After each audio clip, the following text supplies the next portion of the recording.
Good morning. And as you can see, I've only just slept 13 hours. It was a lot of fun. And this is from Saturday night, as an emergency made us have to come back to everybody's okay. But an emergency made us have to come back. I don't know if I could have made it through Sunday. I would have made it, and it'd been a lot of fun, but I was absolutely exhausted. I gave it all as a Tennessee fan. It was a lot of fun, and you saw me a few different times on TV, many times, as I was right behind Coach Vitello in the first row on the Tennessee side Saturday night against Kentucky. Let's get into it.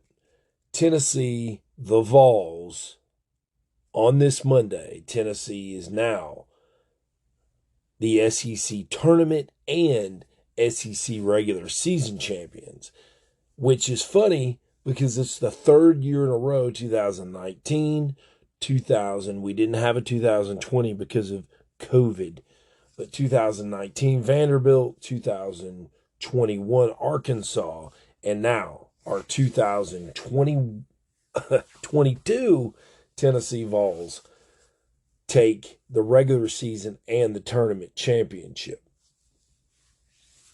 What an atmosphere.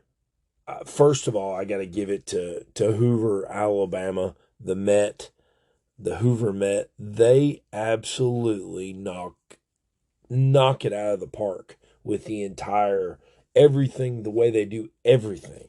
And people know how I feel about the state of Alabama. Let me tell you something about Hoover, Alabama. They knock it out of the park, folks. It is amazing everything that they do. They had an inside kids area that we first walked into, and we're like, what is all this? It was amazing for kids and families. And then you get inside the stadium with the merchandise is where things are today in society, but as far as prices go. But they had everything. It was awesome. And it was the second year in a row I've been. And God willing, that I'm still on this earth next year, I will be back. What's to say about Tennessee? I mean, in this final game, until the later innings, Tennessee was winning 7-0. We had just dominated our opponents. And today, you saw the pitching there. You saw where we were with pitching. Brought in, as much as I love the kid Ben Joyce, he is a project. He's going to have to learn how that fastball meets hit ball, and it's gone. It's ball over the fence. That's one of the problems with. He's a great kid though, a team kid, just fantastic to be able to throw the ball as hard as he does. But he's a team guy. If you watch him, just such a team player. So yeah, Tennessee continues to just dominate college baseball right now. Joining the 2010 LSU Tigers in the SEC tournament, Tennessee did not trail one time in the tournament. Now Tennessee sits at, 53-7. We've won 8 in a row. We're about to find out here in a few hours who's going to be coming to Knoxville for the regionals. I'll break that down here in a second, talking about this isn't just about Tennessee. Of course it is. It's in depth, and we're going to talk about Tennessee. We're also going to talk about who's hosting the regionals. I'm going to do another podcast. I haven't done that one in a while. Podcast. We're going to do another podcast on today's selection show. I just love college baseball. Of course, I love my Vols beyond, but I love college baseball. I just think you really have to look at it right now. I was talking to my buddy David Cole, Diamond Dave, and I was telling him, I said that right now, collegiate football is, in my opinion, and so many others, superior to the NFL. Um, College baseball. I mean, who's watching the major leagues right now? Not many people. And after you put the kibosh on my Cleveland Indians and turned them into the G name, the Guardians, lucky I didn't even say that. I'm out. I'm not supporting that garbage. But let's see. It says Bo Scarborough turns in second straight stellar performance as Birmingham Stallions clinch playoff. Who's watching that stuff? Not me. I'm sorry. I like football, but with Tennessee baseball doing what it's doing right now, I'm not watching that USFL stuff. Maybe down the road. I don't know. But let's see here. Going to NCAA baseball.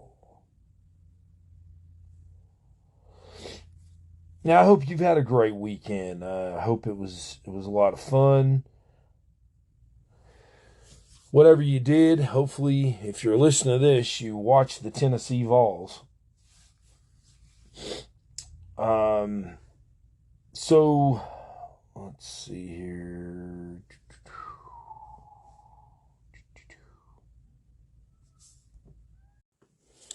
All right, I got it here. 2022 SEC All Tournament team. The pitchers are Chase Dolander. Why they only take two pitchers, I don't know. Chase Dolander, of course, Tennessee. Then you have Sean Harney, Kentucky. Let's take a look real quick. Let's just go over Drew Beam the other night against Kentucky. I talked to his uncle, and his uncle knows my brother. He called my brother on the phone, which was crazy. He just dapped me up and said, "Hey man, what's going on? Yeah, go Vols." And we started talking. Next thing you know, he lives in Dixon, and my brother lives in Dixon, and there you have it. If it wasn't for the absolute pathetic job, yes, it was pathetic on Saturday night. The umpire for the game against Kentucky, it was absolutely pathetic. If it wasn't for him, Drew Beam would be on this list. The umpiring was so bad. And for a pitcher, you have to know where you stand with the umpire. You have to know where your pitches are going to land. I mean, this guy was so inconsistent. He was consistent. He was consistently inconsistent. But moving on, Devin Burks for Kentucky. You know, I think that overall, I think that as far as Tennessee players go, I think Evan Russell could be on this list. And all right, moving to DH, Jack Caglianone. I believe that's how you say it. Very Italiano. He made the all-tournament team. If Burke has a little better performance against Kentucky, I think you could have put him on here. But you know, hats off to Mr. Caglione. I believe that's how you say it. Now, first base, I have a problem with is Jack Moss of Texas A&M. Honestly, how do you give it to anybody other than Trey Morgan or Luke Lipsius? Trey Morgan, if you haven't seen him play first base, folks, it is incredible. He's a left-hander. I mean, I'm going by what I watched and what I've heard. I mean, he sweeps into as a left-hander, sweeps right into with the throw into the runner. I mean, he is such a phenomenal first baseman. It's ridiculous. The kid's got moxie. I mean, he's a great kid too. And if he had a better hitting tournament, he did struggle in this tournament. But overall, talking about first base, wow, yeah. And then Luke Lipsius, he's just Luke. I mean, he gets on the base path, and for a guy of his stature, you wouldn't think that he moves as well as he does, and he sure does. But yeah, I don't see how Jack Moss of Texas A&M got this. But moving along, boy, Kentucky got a lot of players on here. That's interesting. Daniel Harris, the fourth of Kentucky. As far as our guy goes, Ortega, possibly. I mean, I guess you could give this to Mr. Harris, the fourth. I think Ortega, if he could have had, again, another player, had some better bats here and there, I think you could have put him on this list. But, yeah, I guess we'll go with another Kentucky player. Let's see. Trey Lipscomb at third base. I mean, what a job he does at third base. Fantastic job. You have a few other players in the SEC, but Trey Lipscomb definitely deserving. Should have been, if you're going to do co-MVP, you should have done a 3 co-MVP, because Trey Lipscomb deserved to be on that list as far as what he does with the glove. I don't think that Cruz or Mr. Sonny DeShera, I don't think either one, or Sonny plays first, and then Cruz is center field and does a heck of a job out there. But I don't think that either one of them are a better glove than Trey Lipscomb at third base. Shortstop, Ryan Ritter, another Kentucky player. I don't understand this, but I guess, as the kids say, it is what it is. Cortland Lawson. I'll take Cortland Lawson over anybody in the SEC. The kid is definitely a stud, and yeah. So we'll just keep moving on here. Outfield, Drew Gilbert, Tennessee. Overall MVP, that was decided yesterday because of the performance. How are you going to load the bases up and put Drew Gilbert, no matter if he struggled or not, you're going to load the bases for a guy that just looks for anything to piss him off and give him incentive? You're going to load the bases against Drew Gilbert. He was like, okay. And he made him pay, too. 3-run triple for Mr. Gilbert. I do agree with this from Wyatt Langford. The kid is just a stud. Left field, batting, fielding. Yes, he's a great player. Outfielder, Caden Rose for Alabama. That's another pick. It's interesting. They picked 2 center fielders. I understand outfield's outfield, but I think that there were some other players that played really good in this tournament. So I think they definitely dropped the ball on that SEC All-Tournament team. And again, I mentioned Trey Morgan for LSU. I'm not all Vol about the All-SEC Tournament team. I'm about who deserved to be on the All-Tournament team. I think some Alabama players had some things to say there. I think they had a heck of a run. Another double-digit 2 years in a row. Alabama comes in and just shakes things up, kind of shutting the book on anything not Tennessee right now. As far as the tournament goes, you had a big surprise in Georgia. Georgia had a shot to really solidify themselves as hosting a regional. Also just moving up in the order, and Auburn getting knocked out. That was a big surprise.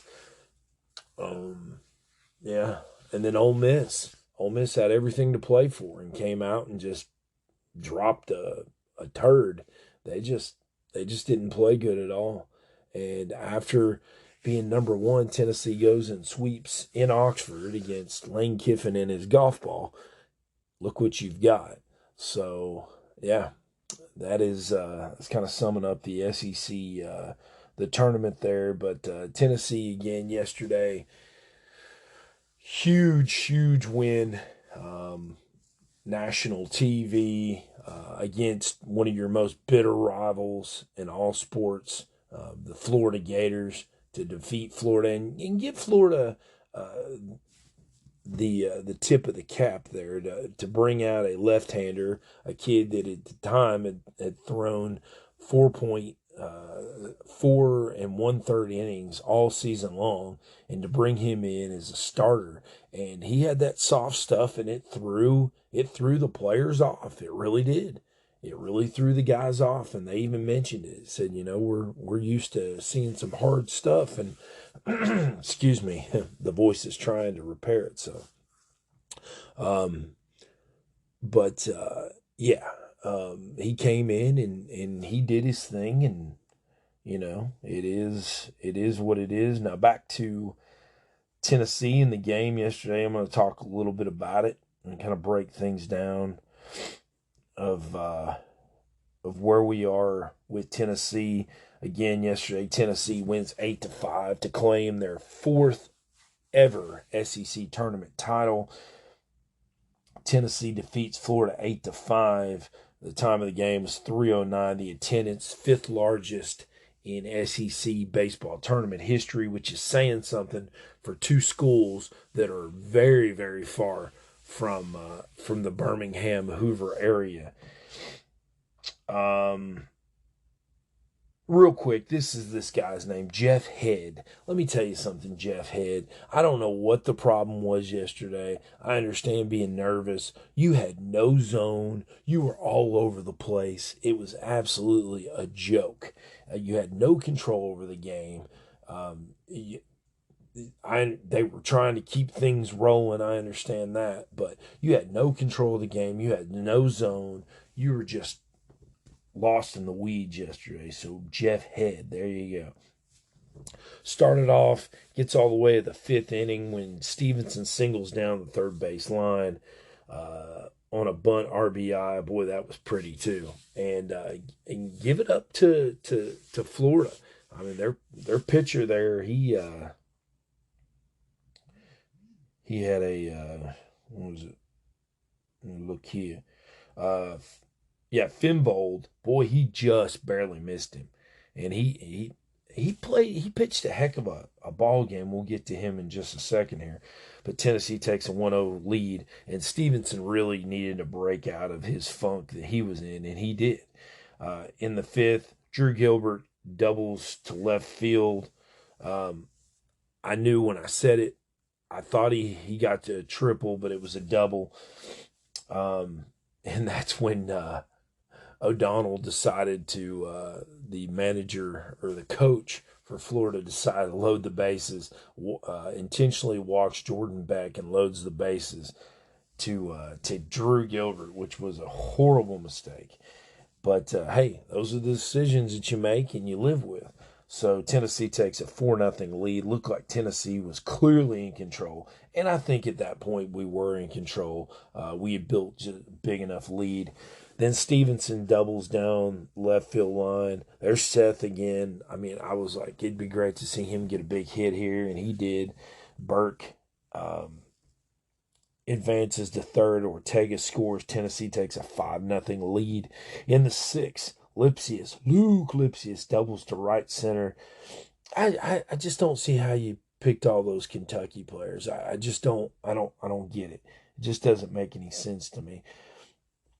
Tennessee takes a 7-0 lead, and then in the all the way to the 8th, it was 7-0.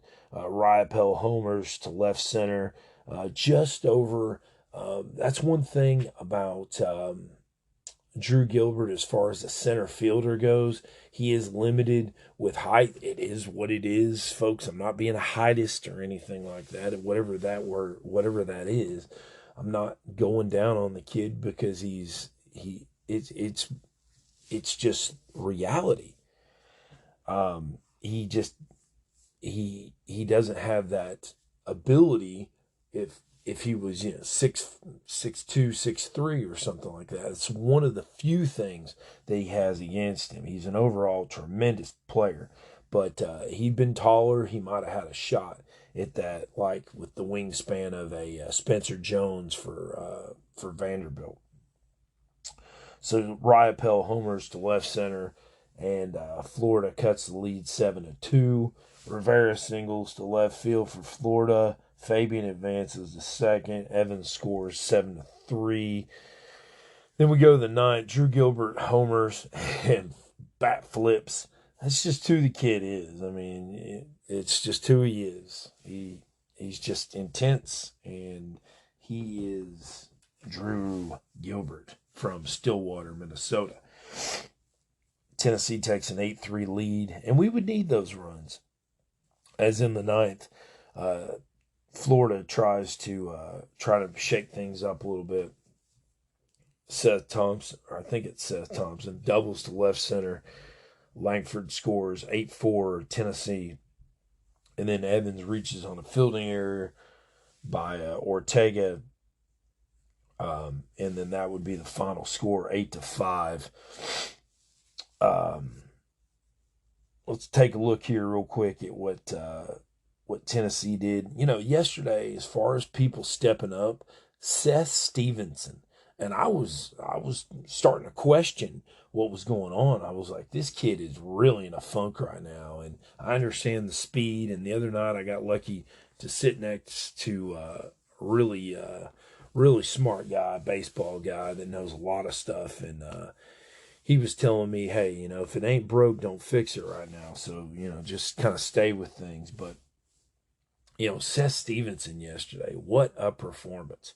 Really stepping up. 2 runs, 3 hits, 2 RBIs. I mean, he really stepped up big time yesterday. Surely did. Luke Lipsius went 1 for 5, had 2 RBIs, 2 strikeouts, and 1 left on base. Jordan Beck, I think he came around yesterday. He didn't get a hit.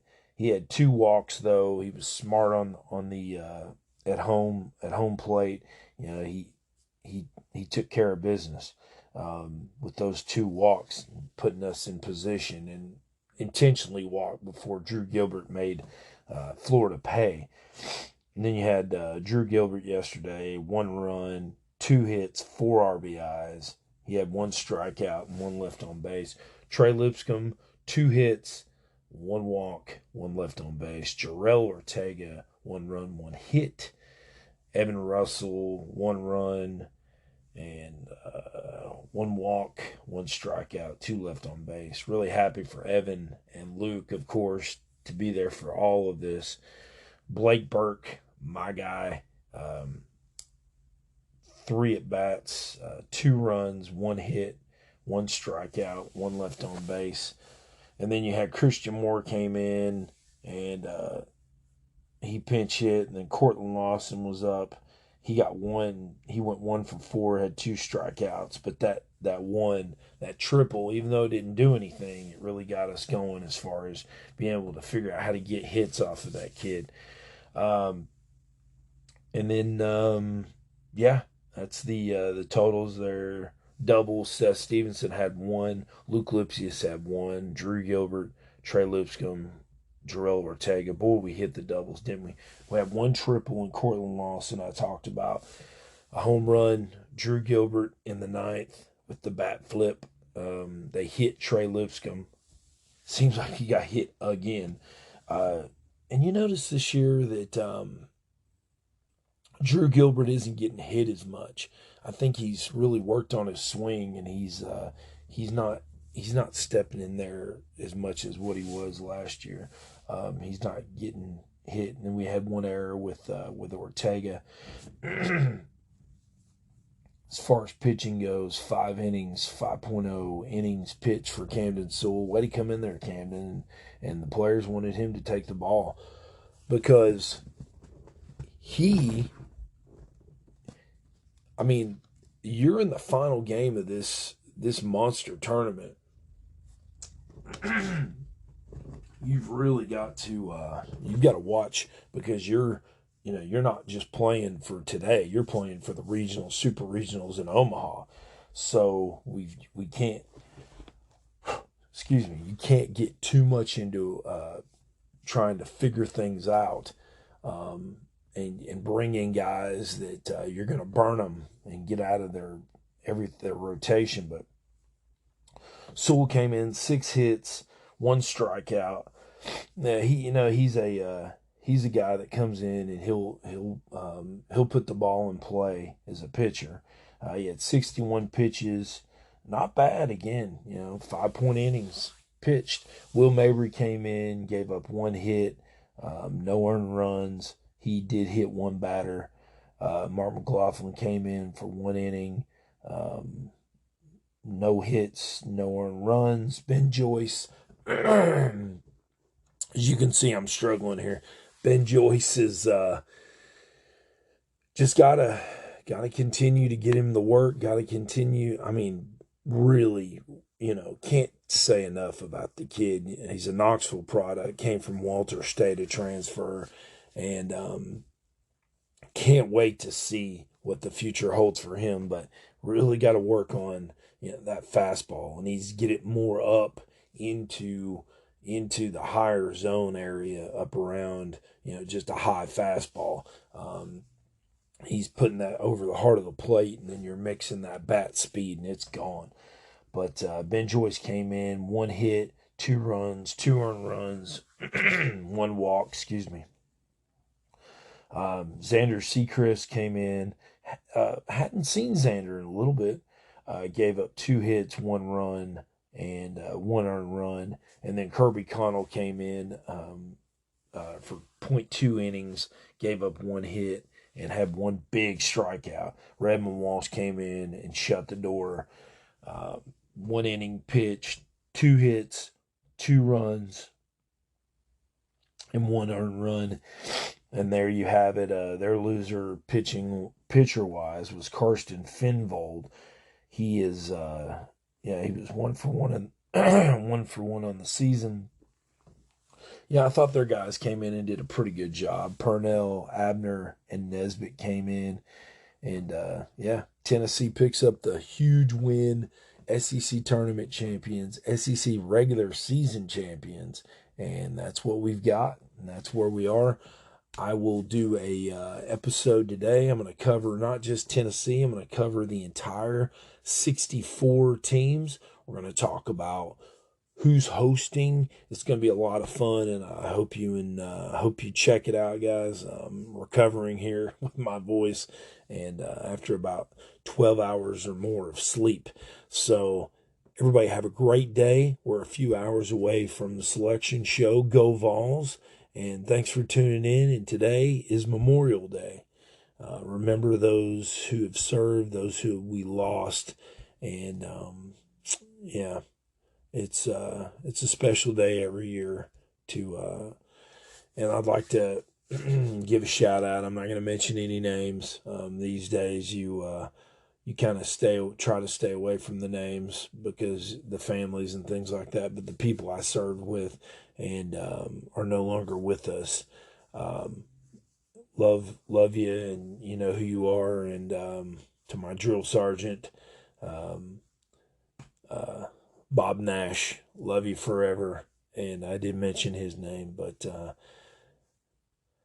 an emotional moment there. But y'all have a great day. Go Vols, go USA, and have a wonderful Memorial Day. Hooah!